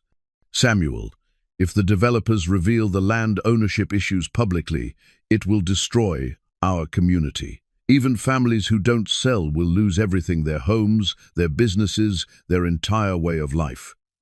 The black sedan outside honked its horn impatiently. Rosa glanced toward the window with obvious reluctance. "They're waiting for my answer," she said. "They want to know if I'm willing to sell my house and the fishing pier.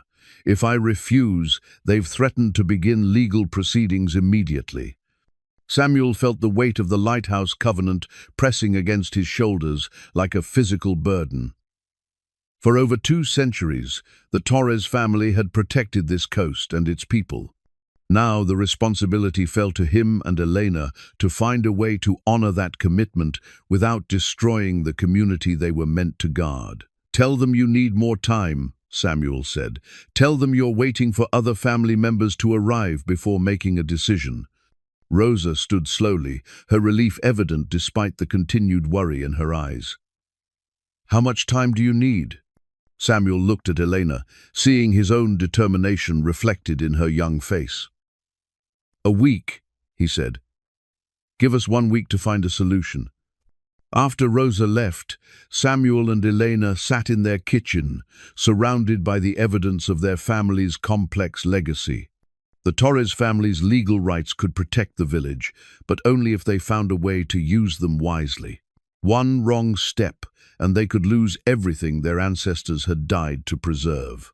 "We need help," Elena said finally. "Legal advice, community support, maybe government intervention. This is too big for us to handle alone." Samuel nodded, but he also understood that some battles could only be fought by those who had inherited the responsibility. The Lighthouse Covenant wasn't just about legal rights. It was about moral courage and the willingness to sacrifice personal comfort for the greater good. Outside their window, San Rafael went about its daily business, unaware that its future hung in the balance. But in the Torres household, the lighthouse keeper's descendants were preparing for the most important rescue of their lives. The week that followed tested every relationship Samuel had maintained in San Rafael. Armed with Maria's research and the colonial land grants, he and Elena embarked on a delicate mission to build support for a plan that seemed impossible even to them.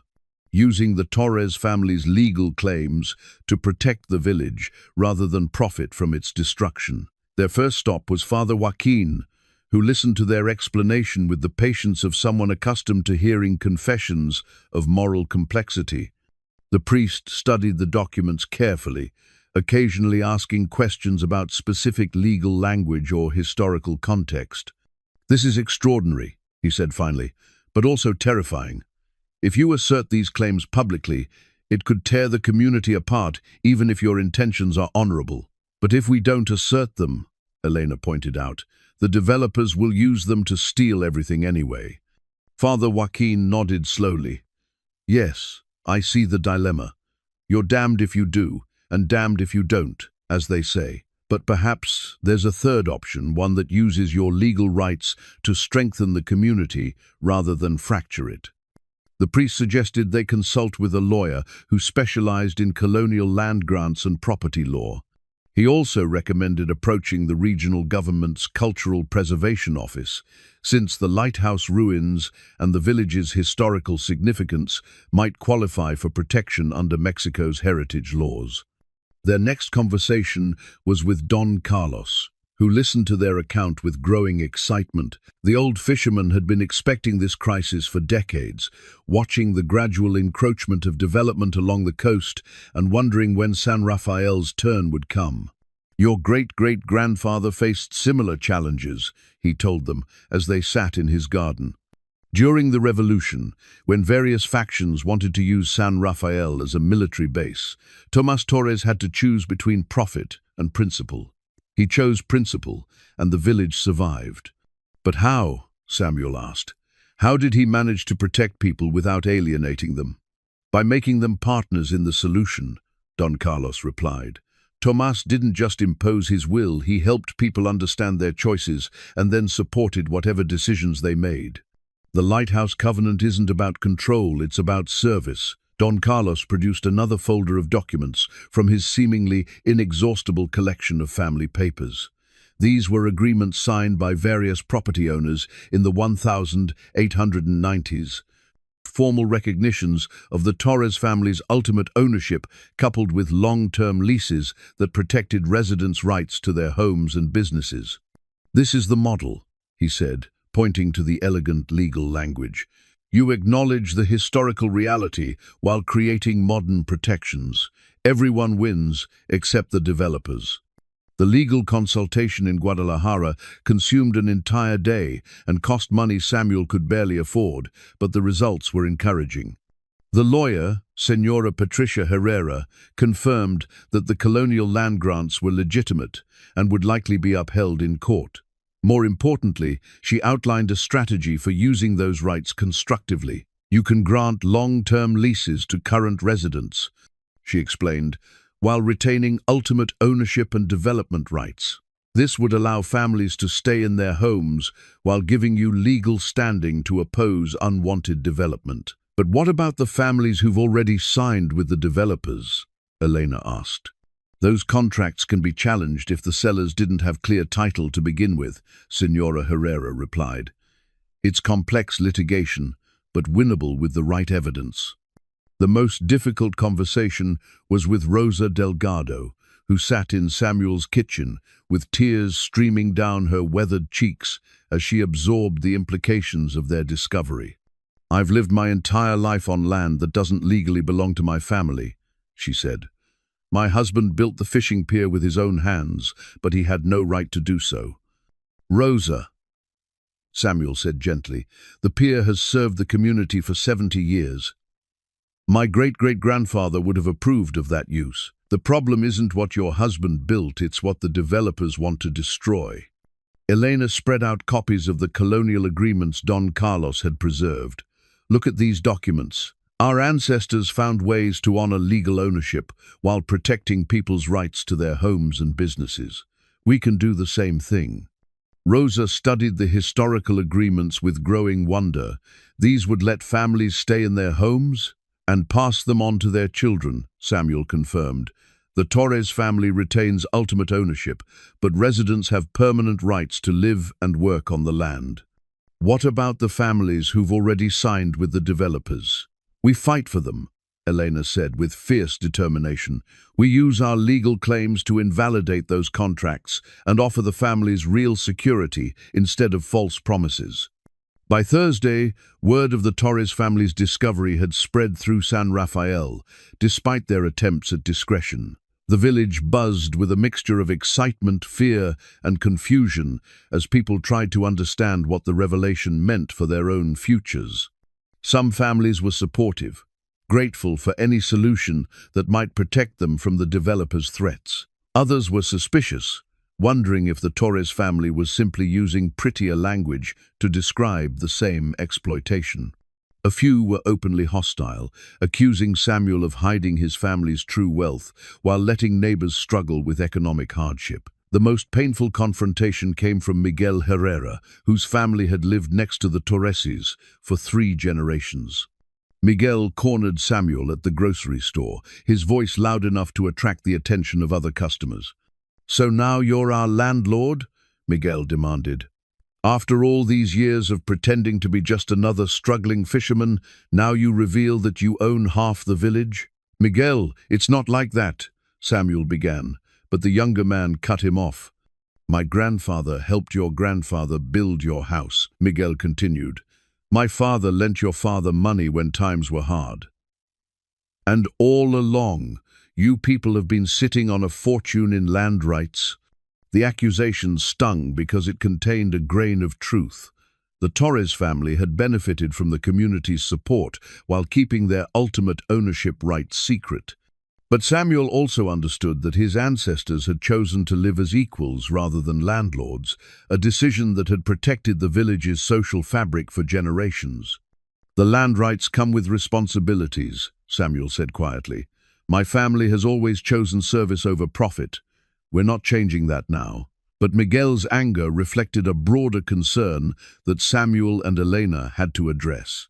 On Friday evening, they attended a community meeting at the church hall, where nearly every family in San Rafael gathered to discuss the crisis. Father Joaquin opened the meeting with a prayer for wisdom and unity, but the atmosphere was tense as Samuel stood to address his neighbors. He held Tomas's compass in one hand and the colonial land grants in the other, symbols of his family's past and the community's future. "Friends," he began, "I know many of you are confused and angry about what we've discovered. I understand those feelings because Elena and I have wrestled with them too." He told the complete story, Maria's research, the developer's deception, the true extent of the Torres family's ownership, and the threat facing everyone in the village. He showed them the historical agreements that had protected previous generations and outlined the plan to create similar protections for current residents. "We're not asking you to trust us because we're your neighbors," Samuel concluded. "We're asking you to trust the same covenant that has protected this village for over 2 centuries. Our family's role is to serve as guardians, not rulers." The questions came fast and sharp. What about property taxes? What if families wanted to sell? What about inheritance rights? Samuel and Elena answered as honestly as they could, acknowledging the uncertainties while emphasizing their commitment to finding fair solutions. Rosa Delgado stood to speak last, her voice carrying the authority of her years and her position in the community. "I've known the Torres family my entire life," she said. "Samuel's father helped my husband build the fishing pier. Samuel himself has shared his catch with families in need, fixed boats for people who couldn't afford repairs, and never once acted like he was better than the rest of us." She paused, looking around the room at faces she'd known for decades. "The developers are offering money, but they're also threatening to take everything if we don't accept their terms. Samuel and Elena are offering something different: security, community, and the chance to keep San Rafael the way it's always been." The vote wasn't unanimous, but it was decisive. 43 families agreed to support the Torres family's plan, while only 8 voted to continue negotiations with the developers. 5 families abstained, saying they needed more time to consider their options. As the meeting ended and people filed out into the cool evening air, Samuel felt the weight of his ancestors' covenant settling around his shoulders like a familiar coat. The real battle was just beginning, but for the first time since Maria's death, he wasn't facing it alone. Elena walked beside him through the village streets, the St. Elmo medallion glinting in the streetlight.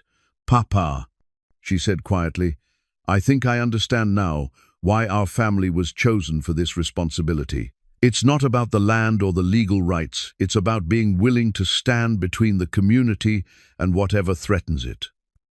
Samuel nodded, thinking of Tomas Torres battling through storm waves to save strangers, of generations of lighthouse keepers who had chosen duty over comfort. Tomorrow would bring lawyers and contracts, negotiations and compromises. But tonight, the covenant lived on in a new generation, and the lighthouse beacon, though long extinguished, still guided lost souls safely home. The storm that had been brewing on the horizon for 3 days finally struck San Rafael on the same morning that Coastal Development Solutions arrived with their lawyers and ultimatums. Samuel woke to the sound of wind howling around the house and rain lashing against the windows with unusual violence, as if the Pacific itself was preparing for battle. Elena was already in the kitchen when he emerged, her school books abandoned in favor of weather reports and emergency supplies. The radio crackled with warnings about dangerous seas and flash flood potential, but Elena's attention was focused on a more immediate concern. "The developers are here," she said, pointing toward the harbor, where several expensive vehicles were parked, despite the deteriorating conditions. Rosa called.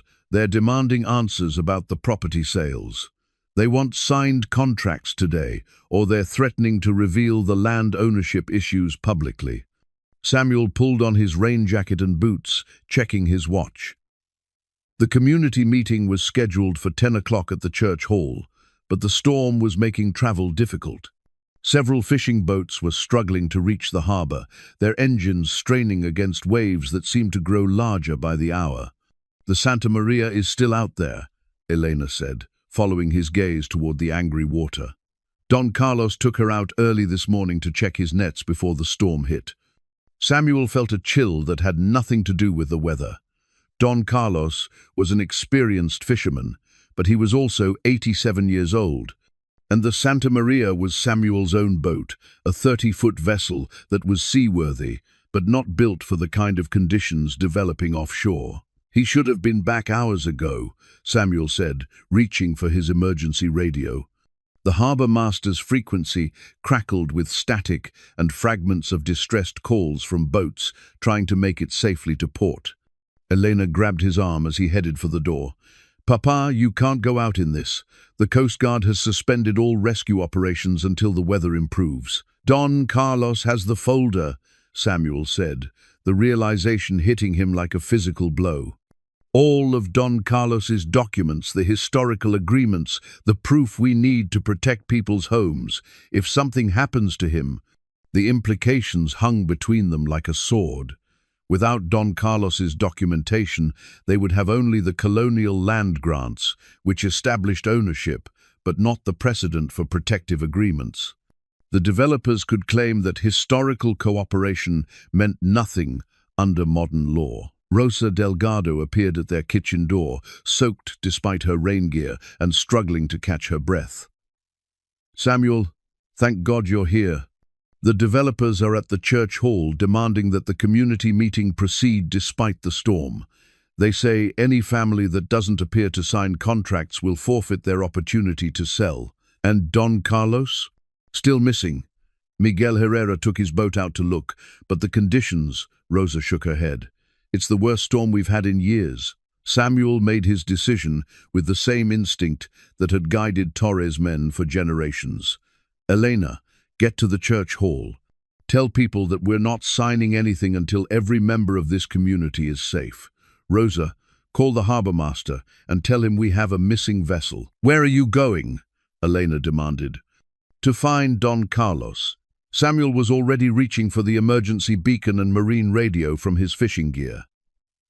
The lighthouse point has the best view of the offshore waters. If he's out there, that's where I'll be able to spot him." Elena grabbed her rain jacket. "I'm coming with you." "Absolutely not. This is dangerous enough without—" "Papa!" Elena's voice carried an authority that reminded Samuel powerfully of Maria. "The Lighthouse Covenant doesn't mean you carry every burden alone. We're in this together." The drive to Punta del Faro was treacherous, with the narrow coastal road washed out in several places and debris flying through the air like missiles. Samuel's pickup truck struggled against wind gusts that seemed determined to push them off the cliff, but Elena navigated with calm precision, calling out obstacles and helping him find the safest route. At the lighthouse ruins, they could see the full fury of the storm. Waves 30 feet high crashed against the rocky point, sending spray nearly to their elevation. The wind was so strong they had to hold on to each other to avoid being blown over as they climbed toward the old foundation. "There!" Elena shouted, pointing toward a speck of white barely visible between the massive swells, about half a mile out, near the rocks. Samuel raised his binoculars, fighting to keep them steady in the wind. The Santa Maria was indeed trapped in the rough water, her engine apparently dead and her hull dangerously close to the jagged rocks that had claimed ships for centuries. "We need to signal the Coast Guard," Elena said, but Samuel was already shaking his head. "They won't risk a helicopter in this wind, and their boats can't navigate close enough to the rocks. By the time conditions improve enough for a rescue, it'll be too late." Elena studied the churning water below them, her young mind racing through possibilities. What about the old rescue equipment? Father Miguel wrote about the lighthouse keepers maintaining rescue boats and emergency signals. Samuel looked at her with sudden understanding. In all their research about the lighthouse, they'd focused on the beacon and the building itself. But lighthouse keepers had always maintained rescue equipment for exactly this kind of emergency. They searched the ruins frantically, looking for any sign of the equipment storage areas that Father Miguel had mentioned in his journal. Elena found it first a stone-lined cache built into the hillside below the lighthouse foundation, partially concealed by decades of overgrowth. Inside, wrapped in oiled canvas that had somehow survived the years, they found exactly what Tomas Torres would have used for storm rescues. A powerful signal horn, emergency flares, and most importantly, a detailed chart showing the safest approach routes to the rocks where ships typically foundered. "The chart shows a channel," Elena said, studying the hand-drawn markings. "A narrow passage between the rocks that leads to a small cove. If we could signal Don Carlos to guide him toward that opening." Samuel was already loading the signal flares into the emergency gun. The chart was detailed and precise, showing not just the safe channel but the specific signals that lighthouse keepers had used to guide ships away from the rocks. He fired the first flare high into the storm-darkened sky, where it burst in a brilliant red star that should be visible even through the rain and spray. Then he sounded the signal horn in the pattern indicated on the chart, 3 long blasts followed by 2 short ones, the traditional warning to steer away from immediate danger. For agonizing minutes, nothing seemed to change. The Santa Maria continued to drift toward the rocks, apparently unable to start her engine or control her direction. But then they saw a flicker of light from the boat's emergency beacon, the maritime signal for "message received and understood." "He sees us," Elena said, tears of relief mixing with the rain on her face. "But how do we guide him to the safe channel?" Samuel studied the chart more carefully, noting the precise sequence of signals that Tomas Torres had developed for exactly this situation. Different colored flares indicated different directions, while the horn blasts marked timing and urgency. For the next hour, Samuel and Elena worked as a team to guide the Santa Maria through the treacherous waters. Elena read the chart and called out instructions, while Samuel fired flares and sounded the horn, following patterns that had been developed through generations of experience with these particular rocks and currents. Slowly, painstakingly, Don Carlos managed to maneuver the disabled boat toward the narrow channel marked on the chart. The Santa Maria scraped against submerged rocks twice, but the old fisherman's skill and the lighthouse keeper's guidance kept her afloat and moving toward safety. When the boat finally reached the small cove indicated on the chart, both Samuel and Elena were exhausted and soaked through, but triumphant. Don Carlos waved from the deck of the Santa Maria, safe in the protected water but still trapped until the storm subsided. "We did it," Elena said, her voice barely audible over the wind. "We actually saved him." Samuel looked down at Tomas Torres's rescue chart in his hands, understanding for the first time the true scope of his ancestors' achievement. The lighthouse beacon had been important, but it was only one tool in a complete system of protection that the Torres family had maintained for over 2 centuries. "Now we need to get back to the village," he said. "The developers are probably using this storm as an excuse to pressure people into signing, but we have something they don't expect." Elena looked at him questioningly as they gathered the rescue equipment. "Proof that the lighthouse covenant still works," Samuel explained. "Don Carlos is alive because the Torres family maintained their responsibility to protect this coast.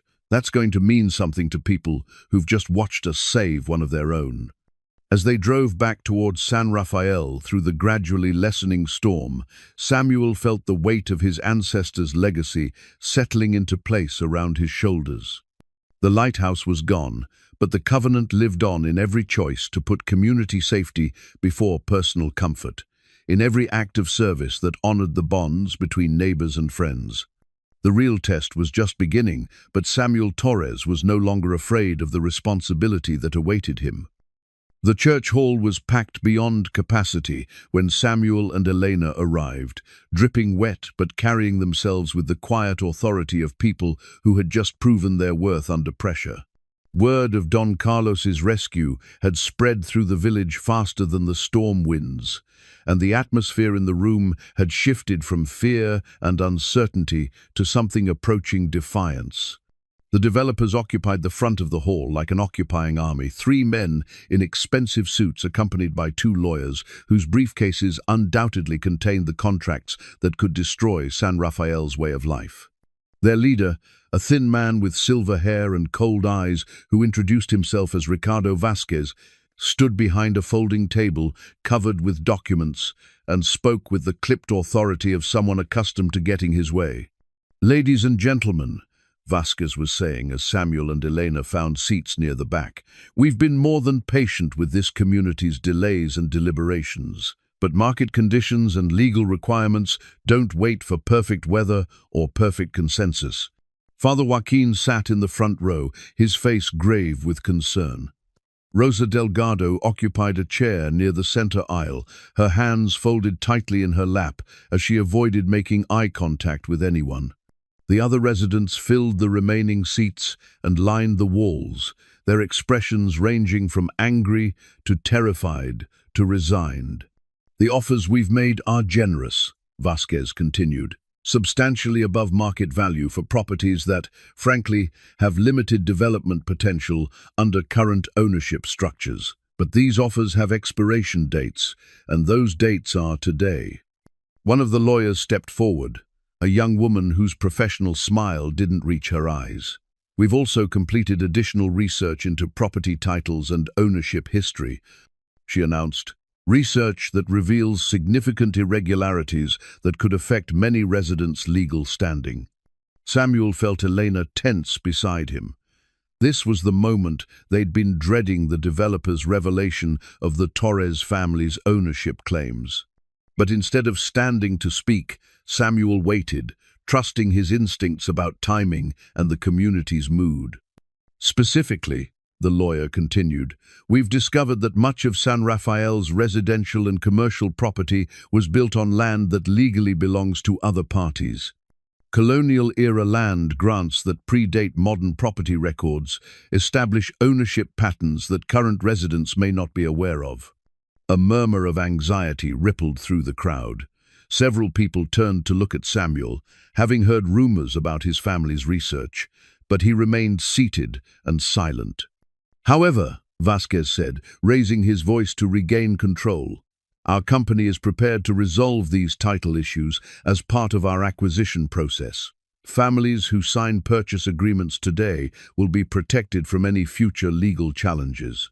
Those who refuse our offer may find themselves facing expensive litigation to defend property rights they may not actually possess. Miguel Herrera stood up from his seat near the front. What kind of litigation? Are you threatening to take our homes? We're not threatening anything, Vasquez replied smoothly. We're simply informing you of legal realities that exist regardless of our presence here. These title issues would surface eventually, probably when families try to sell their properties or pass them on to their children. The lie was expertly delivered, but Samuel recognized it for what it was, a manipulation designed to create fear and urgency. The developers needed signed contracts before the community could organize effective resistance or seek independent legal advice. Father Joaquin stood slowly, his presence commanding immediate attention. Mr. Vasquez, you mentioned colonial land grants. Have you shared copies of these documents with the families whose homes might be affected? The legal documentation is quite complex, one of the lawyers replied, not easily interpreted by non-specialists. That's why we're offering to handle all title issues as part of the purchase process. But surely people have a right to examine evidence that affects their property ownership, Father Joaquin pressed, in the interest of transparency. Vasquez's expression tightened slightly. Father, we're not here to conduct a legal seminar. We're here to present a business opportunity that benefits everyone. Families receive fair compensation for their properties, while our company assumes responsibility for resolving any title complications. Samuel stood up from his seat at the back of the hall. The room fell silent as every eye turned toward him, and he felt the weight of his ancestors' covenant settling around his shoulders like armor. Mr. Vasquez, he said, his voice carrying clearly through the hall, I think the people of San Rafael deserve to see those colonial land grants you mentioned, especially since most of them appear to establish ownership rights for my family. The developer's carefully composed expressions cracked slightly. Vasquez's lawyer whispered something urgent in his ear before he responded. Mr. Torres, any historical claims your family might believe they possess would need to be verified through proper legal channels. Our research indicates complex overlapping ownership patterns that can't be resolved through informal discussion. Then let's make it formal, Samuel replied, pulling out copies of the colonial documents and walking toward the front of the hall. These are certified copies of Spanish land grants, dating back to 1789, establishing Torres family ownership of approximately 60% of San Rafael's developed land. Elena joined him, carrying the manila folder that contained Maria's research and the surveyor's report. Together, they spread the documents on the table beside the developer's contracts, creating a stark contrast between historical authenticity and modern manipulation. These documents show that my family has legal claim to the harbor, the main plaza, the church grounds, and most of the residential areas where people are being pressured to sell today, Samuel continued. But more importantly, they show how my ancestors chose to exercise those ownership rights. He showed the crowd the historical agreements that Don Carlos had preserved documents that granted long-term residence rights to community members, while maintaining Torres family ownership for protective purposes. For over 2 centuries, the Torres family has used these ownership rights to protect this community, not exploit it, Samuel said. That's what the Lighthouse Covenant has always been about: service, not profit. Rosa Delgado stood up, her voice shaking with emotion. Samuel's family saved Don Carlos this morning, risking their own lives in a storm that could have killed them all. That's the kind of ownership I can trust. Other voices joined hers as people began to understand the choice they were really facing. The developers offered money, but demanded the destruction of everything that made San Rafael special. The Torres family offered protection and continuity, asking only for the community's trust in return. Vasquez made one final attempt to regain control. "Mr. Torres, even if your family's historical claims were valid, modern property law requires formal procedures for asserting ownership rights. You can't simply void legal sales with colonial documents." "Actually," Samuel replied, "my lawyer says we can, especially when those sales are based on fraudulent representations about clear title." He looked around the room at faces he'd known his entire life, neighbors who had shared celebrations and sorrows, friends who had supported his family through their darkest hours, community members who deserved better than the false choice the developers were offering. "I'm proposing something different," Samuel announced. "The Torres family will formally assert our ownership rights, but only to protect existing residents and prevent unwanted development. Every family currently living in San Rafael will receive long-term lease agreements that guarantee their right to stay in their homes and pass them on to their children." Elena stepped forward, her young voice carrying surprising authority. "We're also proposing the creation of a community land trust with elected representatives from all the families to make decisions about any future development or changes to the village." The developers were gathering their papers with obvious haste, recognizing that their window of opportunity was closing. But Vasquez made one last threat as he prepared to leave. "Mr. Torres, you're making a serious mistake. Our company has resources and legal expertise that a small fishing village can't match. If you interfere with our business interests, we'll pursue every available remedy." Samuel felt the lighthouse beacon's clarity in his response. "Mr. Vasquez, my family has been protecting this coast for over 2 centuries. We've survived storms, revolutions, and economic upheavals that would have destroyed weaker communities. A few lawyers from Guadalajara don't frighten us." As the developers left the church hall in defeat, the residents of San Rafael erupted in celebration. People surged forward to embrace Samuel and Elena, to examine the historical documents, to volunteer for the community land trust that would manage their collective future. Father Joaquin offered a prayer of thanksgiving for the safe return of Don Carlos and the protection of the community. Rosa Delgado wept with relief as she realized her family's fishing pier would remain in community hands. Miguel Herrera apologized to Samuel for his earlier accusations, acknowledging that some responsibilities were more important than personal resentments.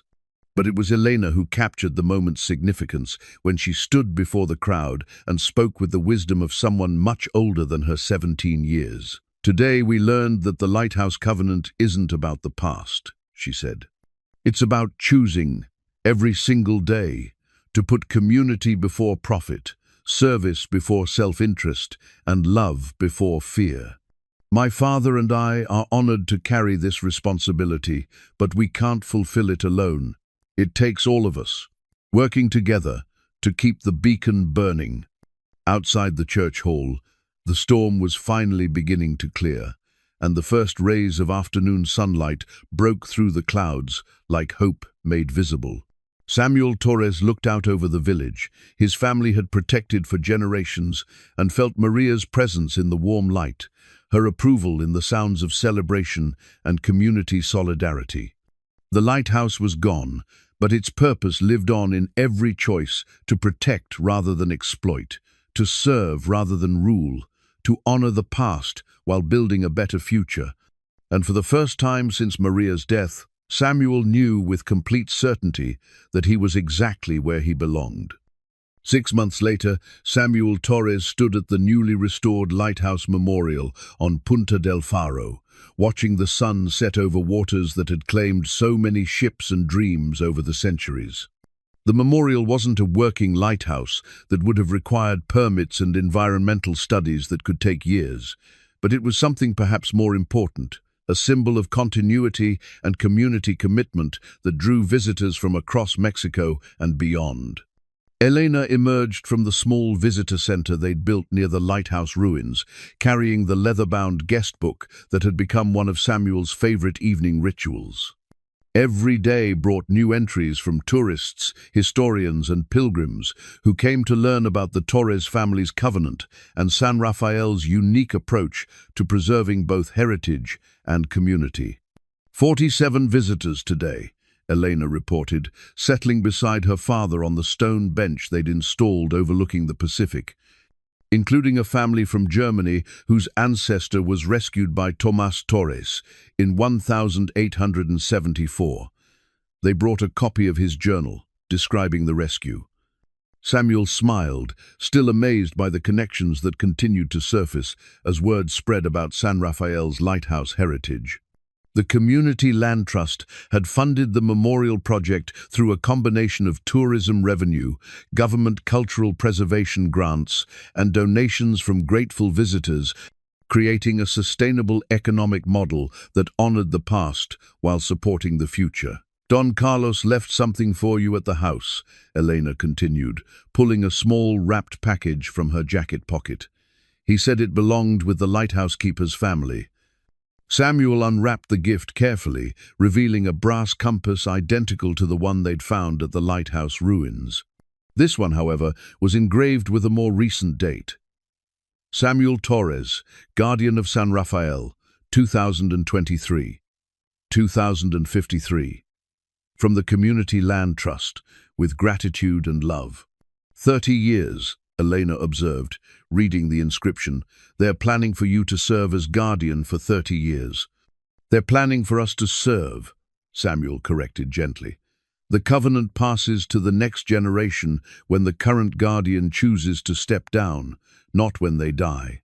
I want you to have time to be young, to travel, to discover who you are beyond this responsibility. Elena was quiet for a moment, watching the fishing boats return to harbor in the golden evening light.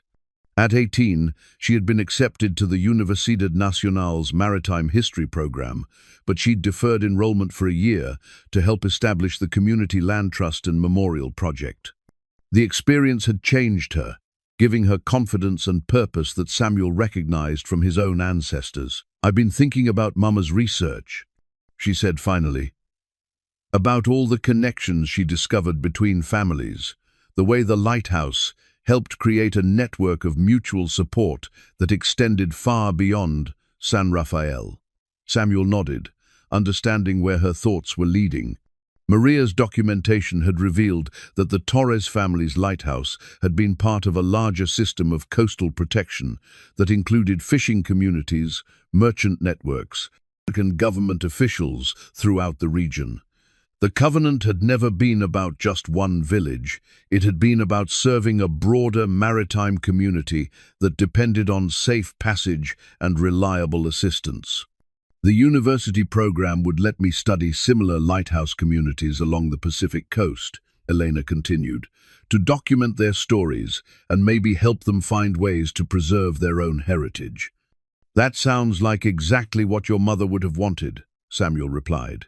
And exactly what the Lighthouse Covenant is supposed to inspire service that extends beyond our own immediate community. The sound of footsteps on the gravel path interrupted their conversation.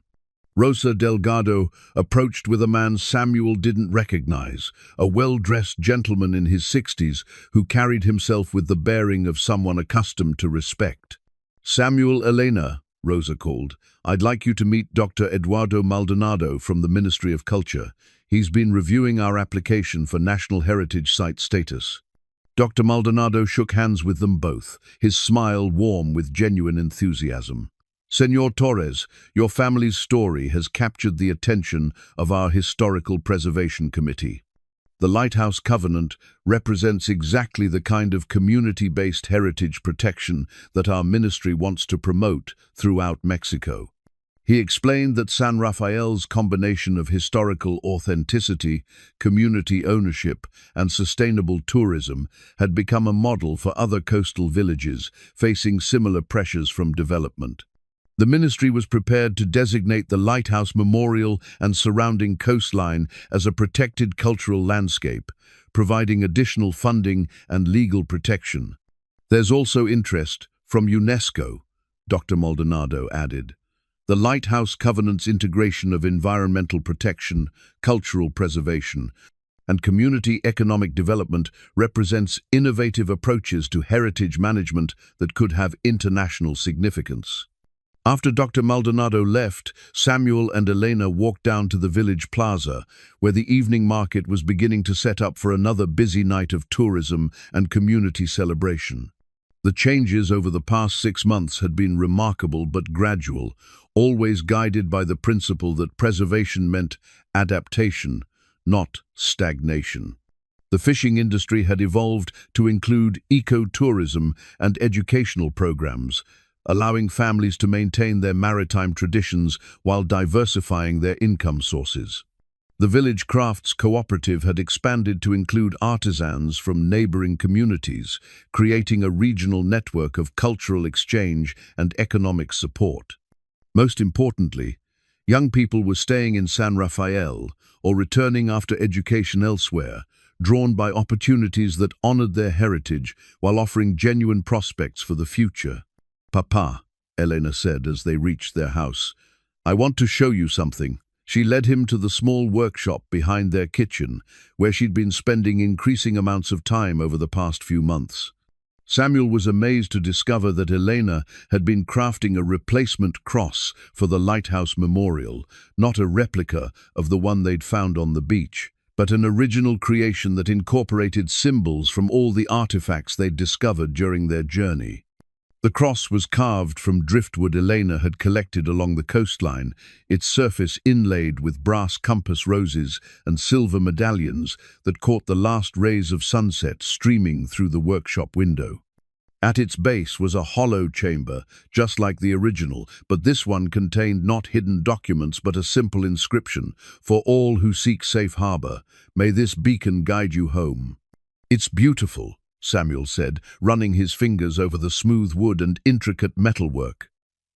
"When did you learn to do work like this?" "Don Carlos has been teaching me," Elena replied. "He says every lighthouse keeper's family should know how to create the tools of their trade, not just maintain what already exists." Samuel understood the deeper meaning in her words. The Lighthouse Covenant wasn't about preserving artifacts, it was about preserving the values and skills that created those artifacts in the first place. Elena wasn't just inheriting a responsibility, she was learning to innovate within that responsibility, to adapt ancient principles to modern challenges. That evening, as Samuel prepared for bed, he opened the visitor's log that Elena had brought from the memorial. The entries from that day reflected the diversity of people who found meaning in San Rafael's story. "Thank you for showing us that development and preservation can work together when communities choose love over profit." The Martinez family, Mexico City. "My grandmother was saved by a lighthouse keeper in Portugal. Your story helps me understand why she always spoke of lighthouse families with such respect." Maria Santos, Lisbon. "We came for the history but found hope. Our own village is facing similar challenges. You've shown us another way is possible." The Torres family, no relation, Ensenada. Samuel closed the book and looked out his bedroom window toward the lighthouse point, where Elena's new cross would be installed in a dedication ceremony next weekend. The memorial beacon they'd constructed wasn't powerful enough to guide ships, but it was bright enough to remind the community of their shared commitment to protection and service. For the first time since Maria's death, Samuel fell asleep without the weight of unfinished grief pressing against his chest. His wife's research had led them to this moment. Her sacrifice had protected the village she loved, and her memory lived on in every choice to honor the covenant that bound past, present, and future together. The lighthouse was gone, but its light had never been extinguished. It burned now in the hearts of a community that had chosen preservation over profit, service over self-interest, and hope over fear. And as long as that choice continued to be made, the covenant would endure, guiding lost souls safely home across the dark waters of uncertainty toward the eternal beacon of love and community. In his dreams that night, Samuel saw Maria standing beside Tomas Torres in the lighthouse lantern room, both of them smiling with the satisfaction of guardians whose watch had been faithfully maintained. The beam of their beacon swept across the waters toward a horizon bright with promise, illuminating the path for all who would follow in their footsteps. The lighthouse covenant lived on, passed from one generation to the next, like a sacred flame that could never be extinguished as long as there were hearts willing to tend it. And in San Rafael, there would always be hearts ready for that honor.